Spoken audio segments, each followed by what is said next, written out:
and welcome to On Geopolitics from the Centre for Geopolitics at the University of Cambridge. This is the podcast that looks at geopolitical problems in a historical context with me, Suzanne Rain, and Professor Ali Ansari. But today we're not looking in a historical context at all.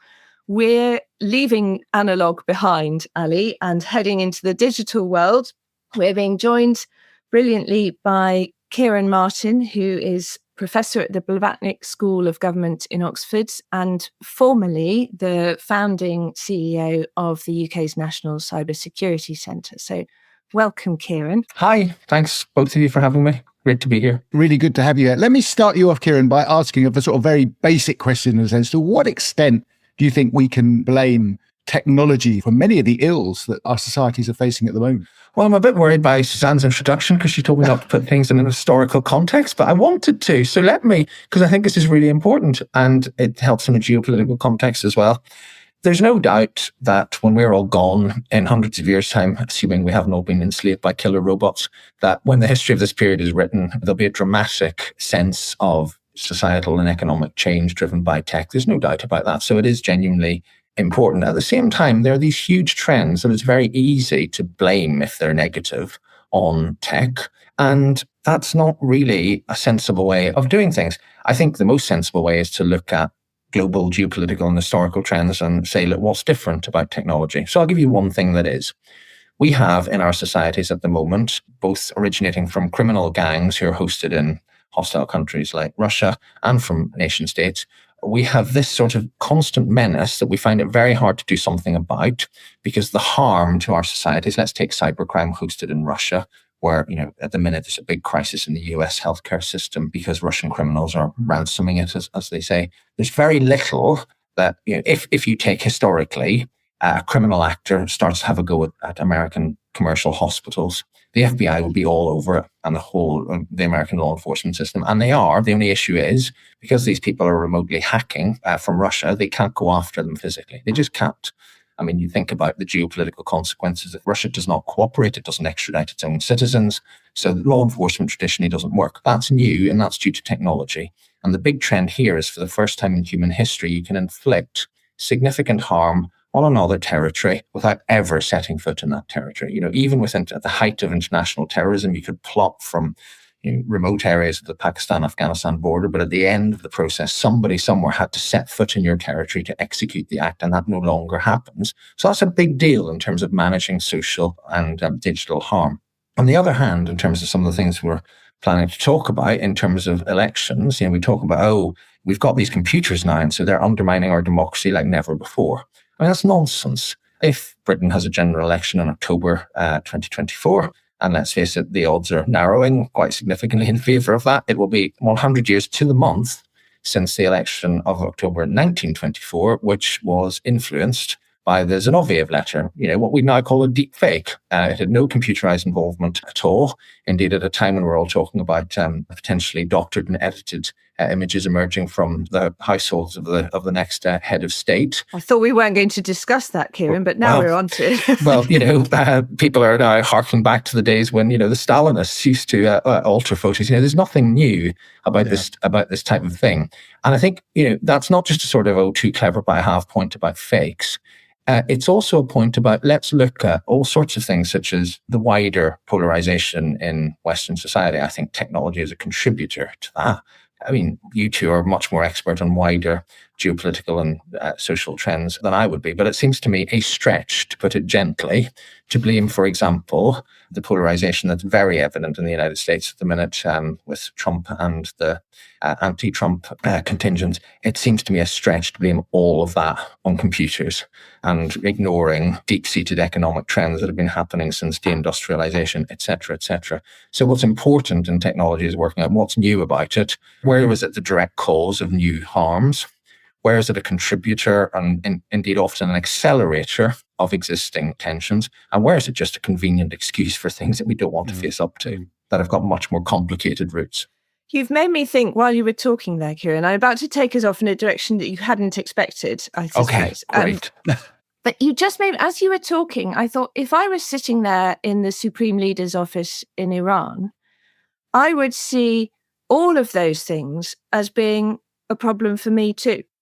Yes. Because the way actually that we in the West encourage the use of social media to encourage young people in Iran, Ali, I'm looking at you, to protest, to rise up. We're spreading all of that.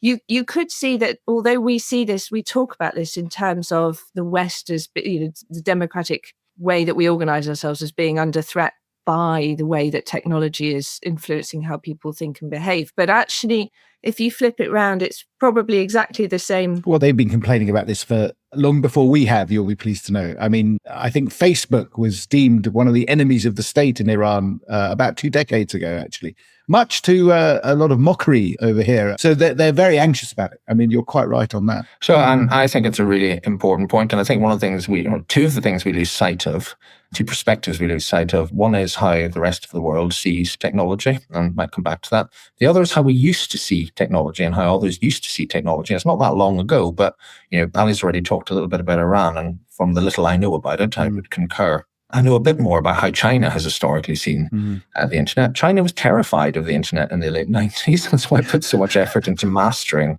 it. I was at a lecture recently in Oxford with an expert on Chinese tech, and it was really insightful. She was going through the history of China's perception of the internet. And when it got to 2013, she did a big thing on Snowden, but in a way that I completely didn't expect. So Snowden is an important landmark in the Chinese view of the internet because they realized, oh my word, we've been so complacent about cyber power. We've been so complacent about, look how open we've been. So Snowden was actually a sort of Sputnik moment for better or worse. I'm just saying this is how others see it, because it was a genuine shock to uncover the scale, as they saw it, of Five Eyes digital intelligence gathering and so on. And I think this plays into, the current sort of debates on tech and AI safety and security. I mean, one judgment I think that Rishi Sunak got correct and was very brave to do so was to invite the Chinese to Bletchley Park. It wasn't an easy decision, and it's very difficult to do nuance on China at the moment without appearing soft. But just looking at it objectively, there's no conceivable way that China wants a free-for-all in AI. I mean, I think most Chinese experts would tell you that China is more afraid of the potential downside consequences of AI than we are. And that it's sort of paranoidally seeking to master it, to manage it, to gain leadership in it, but it is terrified of the loss of state control over its development. So if you want a truly global deal on AI, and let's face it, if it is deemed to be, although I think, the risks of this are pretty remote, but it's globally important. And if it is deemed to be potentially existential risk, then you need some sort of global agreement, just like you did with other technologies that potentially cause existential risk. And what you have to bear in mind is that then, is this an interlocutor with whom you can have a conversation, or is it somebody whose view of the world is so opposed to you that you can't? And in this case, I think it's the former, because they will not want people going off, non-state actors getting their hands on all sorts of powerful AI capabilities and so on. So for better or worse, we can have that conversation. So Sunak was right to make that call. When I was preparing for this, Kieran, the first question I asked was, who are the bad actors? And this, what you've just said, does make you think about this. And are they states or are they not states? And that includes tech companies, obviously. And then you just used a phrase, this is a long question, giving you multiple opportunities to avoid most parts of it.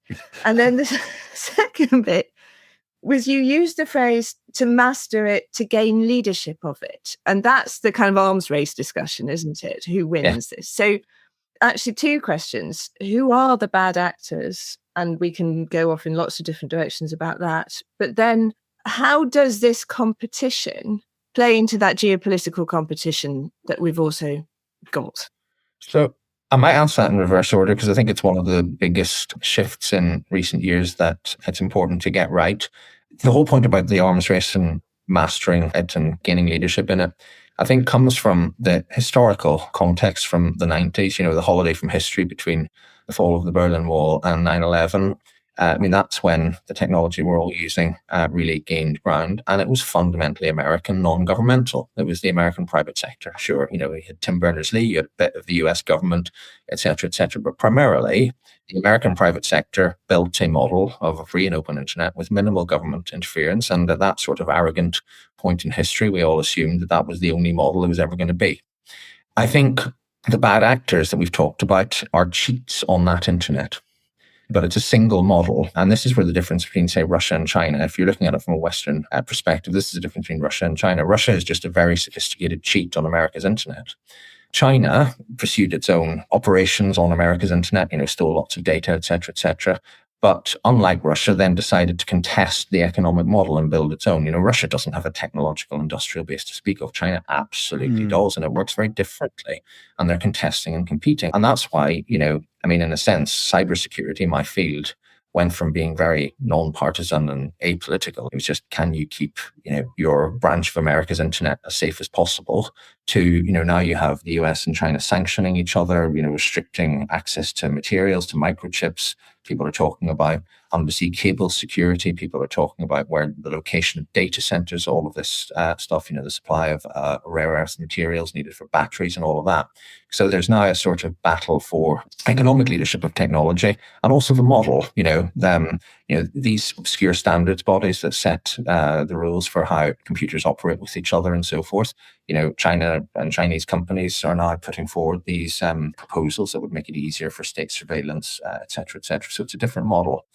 But in terms of who are the baddies, that's still, and having perhaps in the last answer, tried to give an account of how, for example, China, and we were talking about Iran, see the world. I mean, this is an unashamedly an unambiguously Western answer, because that's what I know. But in terms of, the computer network, the traditional computer network security threat to the US-based internet that we in the UK and in Europe and so on still use, it's largely states and criminals. So we did worry about cyber terrorism. The thing about terrorists is that having a large-scale hostile hacking operation leaves quite a big footprint.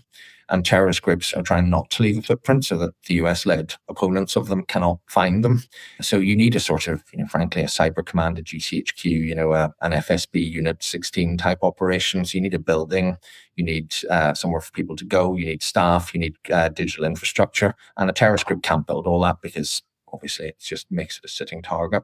So you have hostile nation states. You've got the four that the West have worried about for the last 10 years have been Russia for geopolitical reasons, China for espionage reasons, although the US are now saying it's also for disruptive reasons, Iran and North Korea.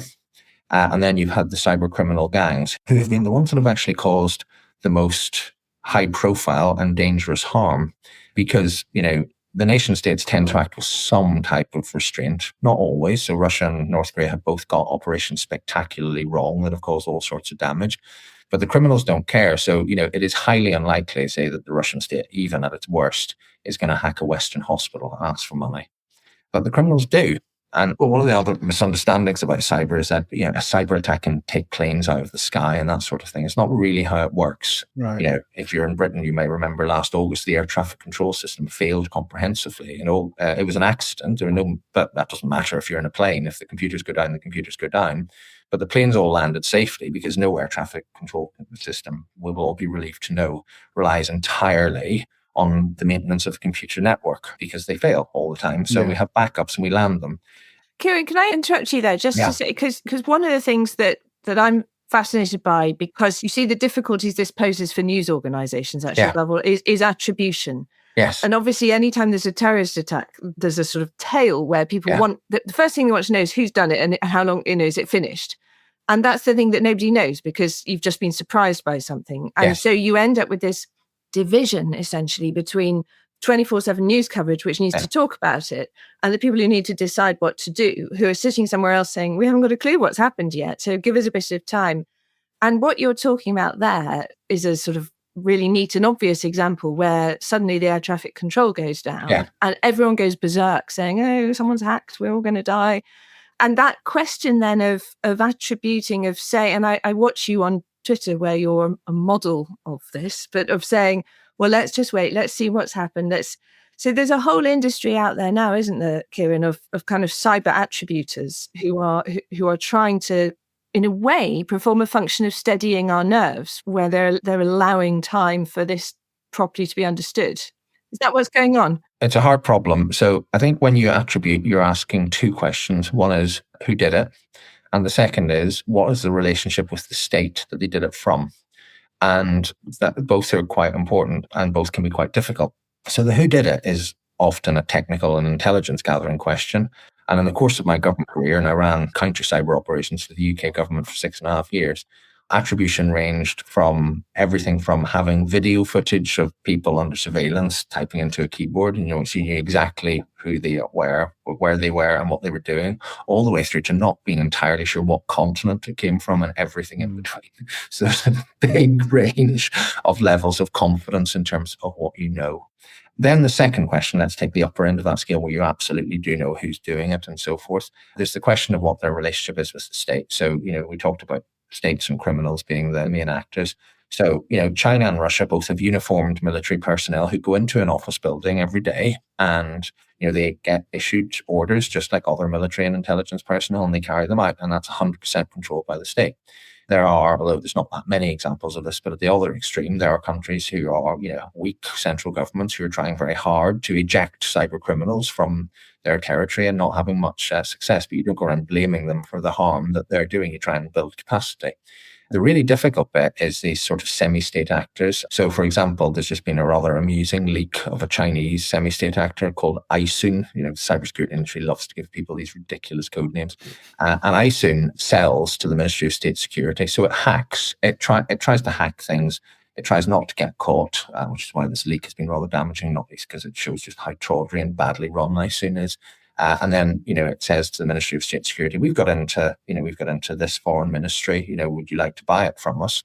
And there's a certain deniability about that, although not for Aisun anymore, thanks to these leaks. So that's one example of semi-state activity. Iran is another good example where there's lots of sort of entrepreneurial hackers who then go to the state and say, interested in this and so forth. They get swiftly disowned if they cause any embarrassment.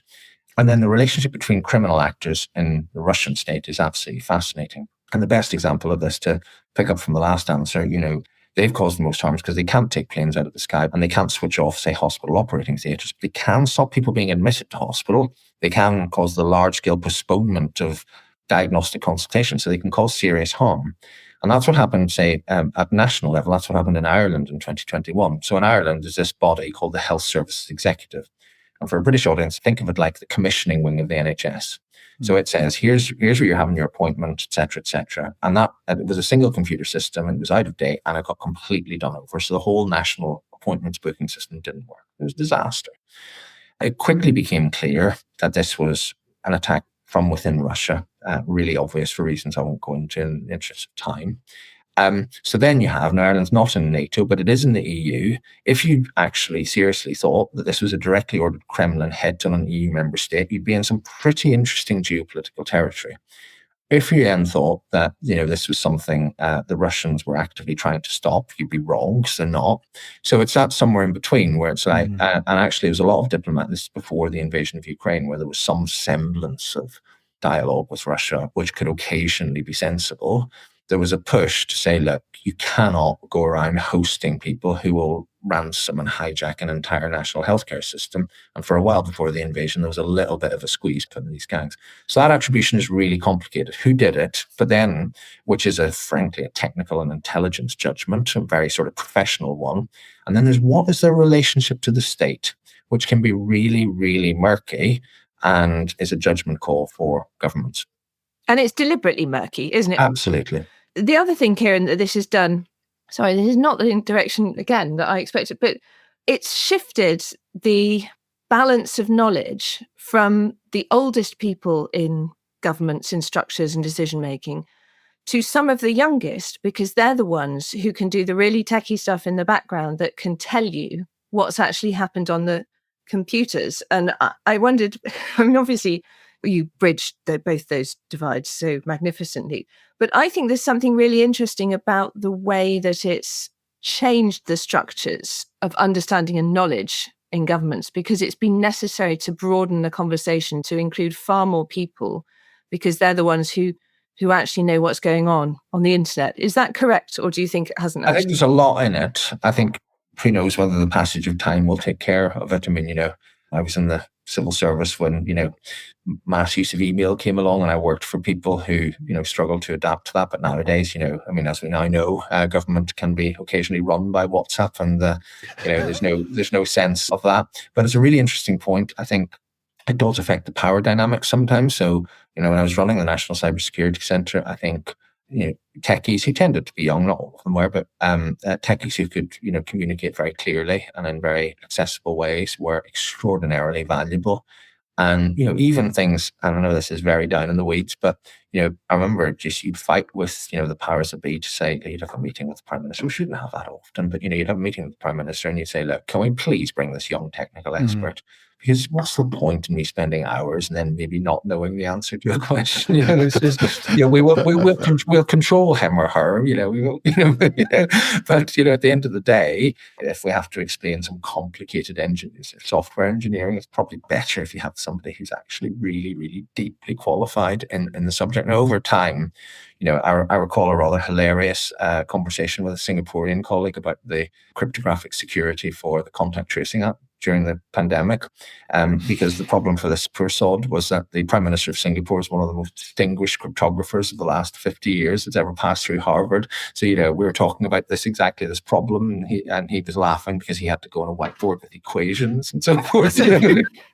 But that's the exception rather than the rule. But, as a new generation of digital natives spring up, maybe that will abate. I also think that, you've got your classic problem again, linking it to sort of some of the examples of COVID. There's nothing about technological politics that requires you to spend wider judgment. But, it's quite difficult for politicians sometimes to be seen to go against the technological advice because, do they understand it? On the other side, it can be sometimes quite difficult, and we saw this a lot in the early days of the sort of China tech debates. Technology isn't magic and it's not capable of magic. So on the one hand, things that sound very scary, this has come from China, but at the end of the day, it can actually do magic. But then you might sort of think about geopolitical dependence. And those discussions in the early stages were quite tricky. That's one of the interesting things. I mean, something that you said earlier, and also Suzanne said about the way in which technology accelerates. In a sense, we've had misinformation, but misinformation can be accelerated. But I think that point about magic is an important one because, one of the things that we have, of course, is that for most ordinary people, technology on this sort of scale is completely incomprehensible. It is magic. It is magic for our modern age in some ways. And because of that distrust, what you're getting in a sense was, what I'm thinking is that you could have an attack. The attack could be, in your own view, fairly a non-event in some ways. But the way in which the pundits on social media suddenly sort of get very hyperventilate over something and exaggerate it could actually in some ways magnify the problem. I think that's right. And I think, it'll be 10 years, another 10-year anniversary in October this year. It'll be the 10th anniversary of the TalkTalk hack. And TalkTalk, for those who remember, it was the first cyber incident to lead the British news. Right. And it was a good example of what you're talking about because, as it turned out, it turned the crisis playbook on its head for cyber because, I think the chief executive, Dido Harding, did all the right things at the time and was sort of keen to be out and transparent, but inadvertently made it sound way worse than it actually was. It was actually, if you, and I remember living through the news that weekend, was one of the reasons why a national incident function was established in the National Cybersecurity Centre was so you give clear objective, like in climate, as Suzanne was saying, and when a bomb goes off, you get a clear assessment from the government of what they know and so on. We didn't have that for cyber. And so that weekend in late October 2014, if you listen to the news, TalkTalk had 4 million customers and you'd be forgiven for thinking all of them were at risk of having their bank accounts emptied. It was never close to that. It was 150,000 out-of-date records from the acquisition of Tiscali 7 or 8 years earlier. And we just hadn't quite got that message out. So there's a real risk of that, I think. But my plea there, there is something here about the responsibility of decision takers. Comes back to Suzanne's last question.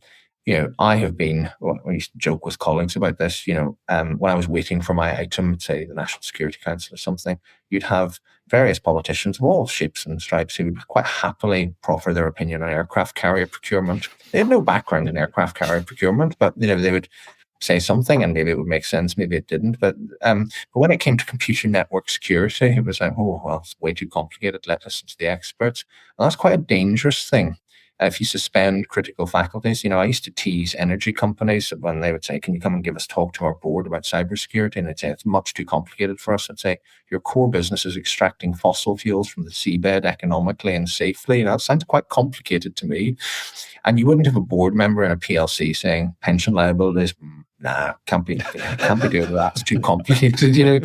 It's not rocket science. It really, really isn't. And I think with the dawn of the age of AI, we really need to watch this. There was this comical but also serious incident last May when a US military officer came to London to give a talk at a conference, and it was written up and went all over the world. All it was in the Washington Post, it was on Australian TV, it was all over the place, saying that in a US military exercise, an AI drone had killed its human operative because the human operator was trying to stop it from carrying out its evil mission. Now, for those of us who sort of studied this, we were thinking, gosh, AI has come on a lot in the last week or so, and we were deeply, deeply worried that we'd got this completely wrong. Within the next 12 hours, there were a series of spectacular, I think the media term for it is clarifications. There were three. The second and third came in the middle of the night, but the first one was the best. It said, we have added quotation marks around kill and killed in this story to make it clear that no actual human being was harmed in this and it was in a simulation. You're like, well, that's a pretty important clarification. My point there is not to tell a funny story, although it is, I do find it quite entertaining. It's that even at the height of COVID panic and so forth, I don't think the mainstream global media were ever as gullible over something to do with COVID as they were, or any, in what other field of human activity would, serious news outlets just say, oh, okay, let's report that an AI drone has killed its human operator, despite the fact that is so far off the scale of where expert understanding was.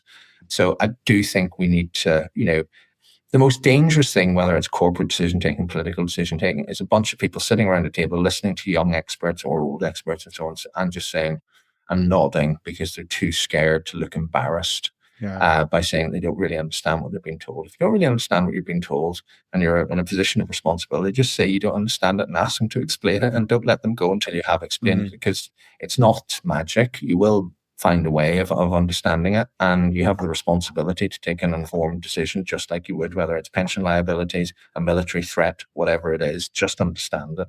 So that's a fantastic introduction, Kieran, to more of a conversation about democracy and vulnerabilities. So we talk about threats, and then we look at ourselves and say, where are we vulnerable to threats? And obviously there's the large scale attacks like the one on the British Library, which has had a huge impact actually on academics, because it's closed down far more than you expect because of the amount of networking of book reservoirs or whatever they are. So I know that's not the technical term, but not reservoirs. Reservoirs.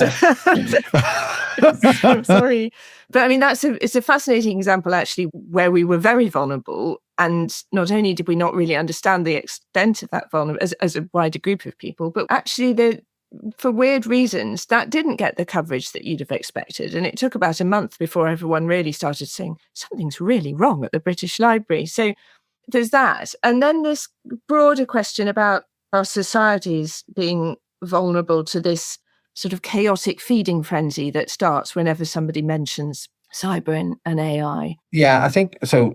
Two things there. One, the British Library, I think, shows a set of vulnerabilities that are important but are quite hard to capture. So if you think back, and you and I will have done this in the past when you're doing sort of national risk assessments and stuff like that. When you're sitting doing that abstract exercise, the British Library is nobody's idea of first-order critical national infrastructure. But when it goes down, it's really, really painful. But it's quite hard to protect. It's quite hard to give it the budget that it would need to be able to do that. And actually, there's an interesting, slightly niche, but again, pursuant to the last exchange, I think it's important for people to understand this. The Americans in February changed their long-term assessment of the Chinese cyber threat.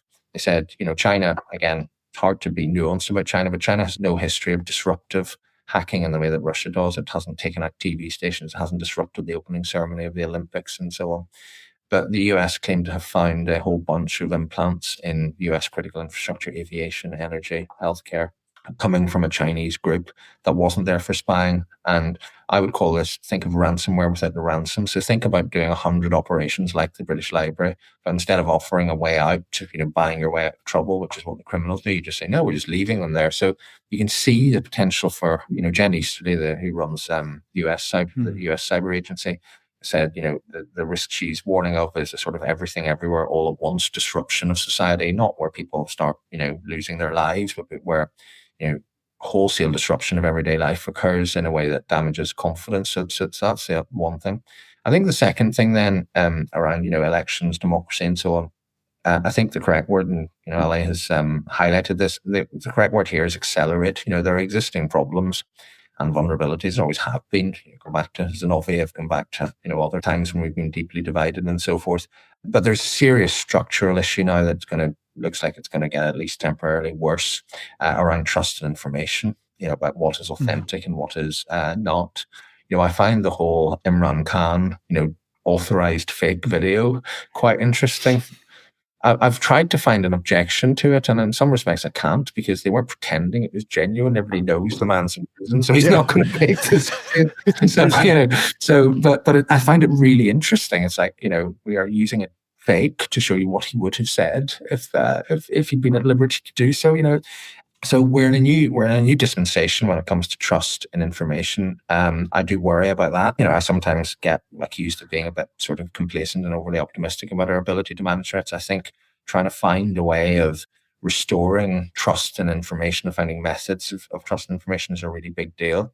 And then there are another bunch of, if you're interested in, protecting democracy, there's a whole bunch of other quite technical and technocratic things about how does the electoral system work, where are its vulnerabilities, so how could you get at them, which governments are paying lots of attention to. But then, of course, there's a whole bunch of wider things about, our societies are, quite strained at the minute for all sorts of reasons. Technology does exacerbate it, but as I said earlier, it's a stretch to say that it causes it.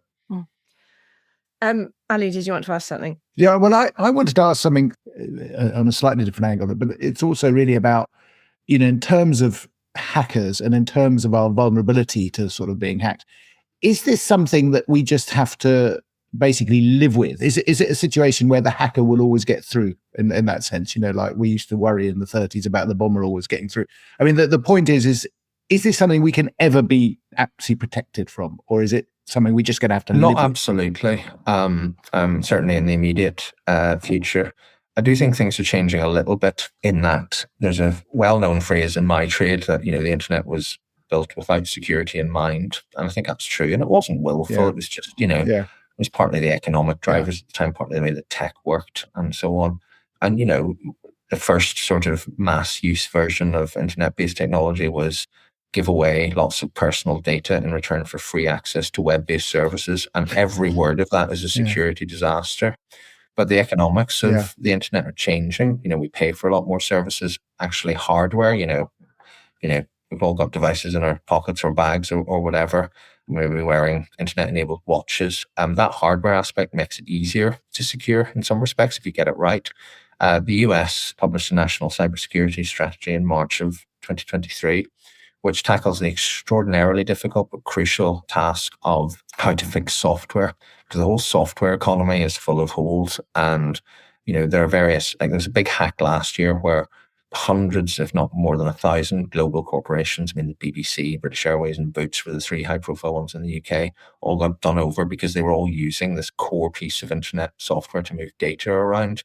And so, you could argue it wasn't really their fault and we should be moving the liability further up the food chain. And that's sort of where we're going now. And I think now that technology is changing and we can see the way that things are going, we have a chance to try to rectify some of these challenges. So, we all talk about quantum computing. I'm not going to pretend I'm an expert in quantum computing. But, we can see, unlike internet-based technology, with quantum computing, we have the luxury of foreseeing its introduction. So we can have a discussion domestically and internationally about how to manage that. And we would be crazy to allow quantum computing to come in, just like with internet-based technology, without some rules and industry standards about how to make new quantum material secure. In actual fact, I think we're actually doing that sort of approach without realizing it. So, one of my favorite things is to go back in time and look at newspaper and other papers from 10 years ago about predictions of cybersecurity. So 10 years ago, predictions were the IoT explosion will make everything so much less safe. Well, actually, IoT has made the internet-based technologies a little bit safer. By 2024, there will be no drivers left on the roads because we'll all be in driverless cars. Well, it is 2024 and there are loads of drivers left on the roads. And that's not because we haven't invented driverless technology. We all know that driverless cars exist. It's because we haven't got the safety model right. So we're just saying, well, at the minute, certainly in this country, the assessment is for driverless cars to work, you need to have a qualified driver ready to take the wheel. That qualified driver needs to be sober, awake, not watching sport or whatever, not working. So in other words, what's the point of having the driverless car? That, in my view, is a good thing. we're being more sensible about the introduction of technology. It's easier to envisage when you've got human safety at risk, as in the driverless car example. Let's do that for quantum computing. Let's do it for data security. We just don't let technologies into the ecosystem until we're ready to secure them. So I think in time, then, will we ever have a system where it's impossible to misuse technology? No, absolutely not. Because the only way of doing that is to close it down or make it unusable. But we can, if we get policy choices right and so on, we can make technology safer by default. I've no doubt about that. I'm just going to howl into the ether about one of the reasons that driverless cars might not take off is that sometimes people enjoy driving. And there's a bit of me that says, who is inventing all this stuff that we just don't need when we're also trying to save the world from, overconsumption and all the rest of it? And we should just... Well, there is something in that. Driving. Wi-Fi on planes is my particular bugbear. It's the last. You'd last refuge when you don't have any internet connectivity. And there is actually, I do think this goes back to the hype point. I often find that you find some new use of technology and so forth. Again, going back in time, look at when we were tearing ourselves to pieces over, Huawei and 5G and so forth. That was all predicated on warnings about by 2024, we'll be dependent on absolutely everything for 5G. I mean, the main difference 5G has made to my life is that when I'm walking down the street, I can watch live sport, which is probably a stupid thing to do. I mean, there are obviously more profound things than that. But I do sometimes find, I can watch live sport from Australia while walking down the street, but we still haven't got a cure for cancer, or dude.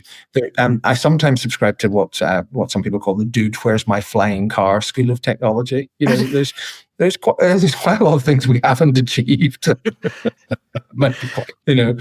Anyway. So I think we've only got a few minutes left. I wanted to just mention money and efficiency. I mean, I was in a meeting yesterday where it's clear that the budget for IT is taking over the organisation in one way or another, plus the budget for defending IT, plus then a whole separate set of conversations about ensuring your IT and your, and then you magnify that to nation state levels. And what you're talking about, I mean, in the UK and in the US, the expenditure on all of this is massive. And you might argue, well, that's countered by the profits that come from it.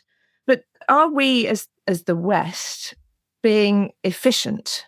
Or are we just spending a huge amount of money on technology, only some of which is money well spent? That's a really, really interesting question. Certainly in security, the way markets have functioned has been a really important driver of insecurity. So there are parts of our tech defenses that the market looks after brilliantly. So threat intelligence is a classic. If you really want to invest, and if you feel like a high-risk organization, there are all sorts of really good companies competing with each other, gathering loads of information.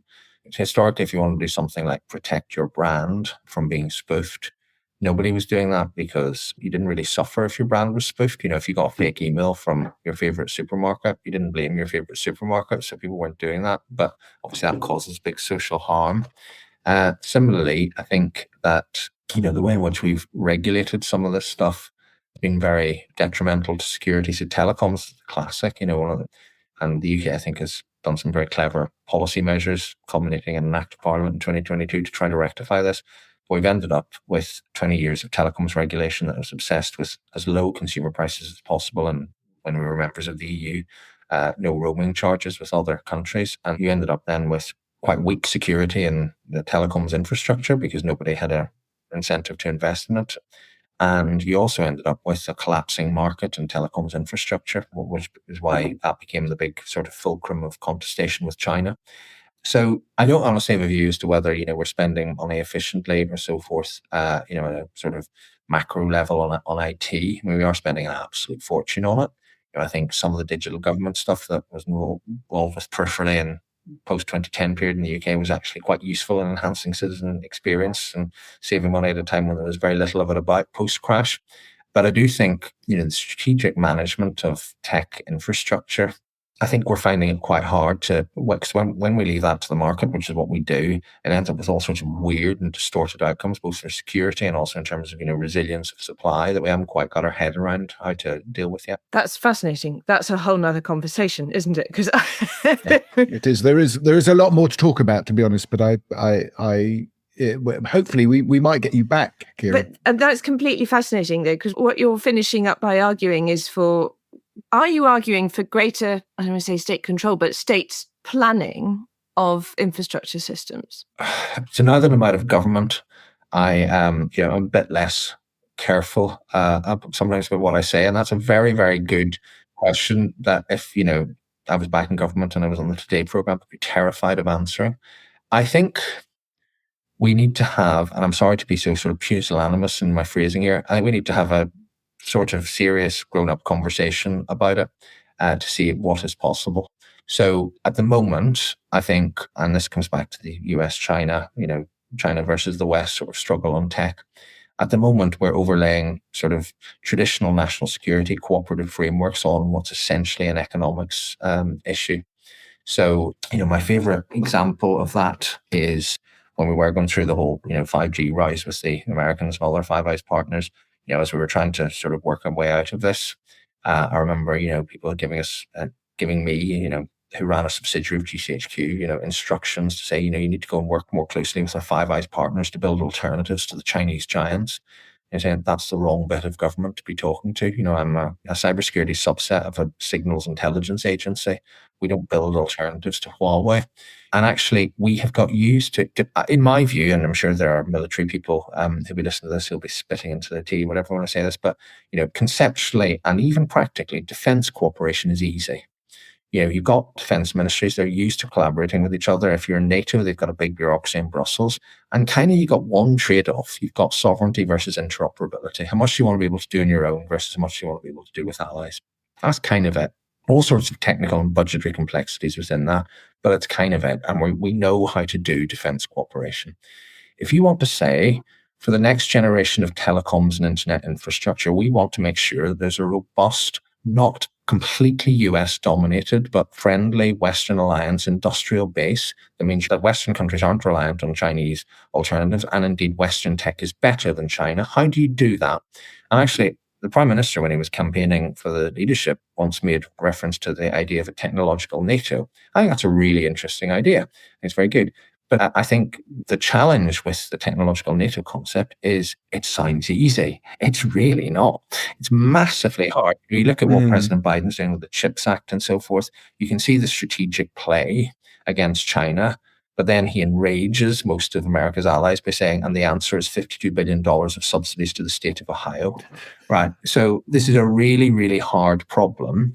And so am I arguing for greater state oversight of this? I guess I kind of am, but I'm saying we may not be able to do it. It certainly we need to find different ways, without killing the innovation goose and the free market goose that laid all these eggs in the first place. We need to find different ways, and we need to realize this is really hard. And you don't just say, oh, let's work with Five Eyes or let's, do this, because it involves us cooperating in areas where we normally friendly and lawfully compete. It involves us doing things differently. Thank you. We're going to end there, but that is a vision for the future. You heard it here first, everybody. I think that's fantastic, Kieran. Thank you so much for joining us. Thank you. Explaining some stuff, but also giving us new ways of looking at things. It's terrific. So thank you. And thank you from me.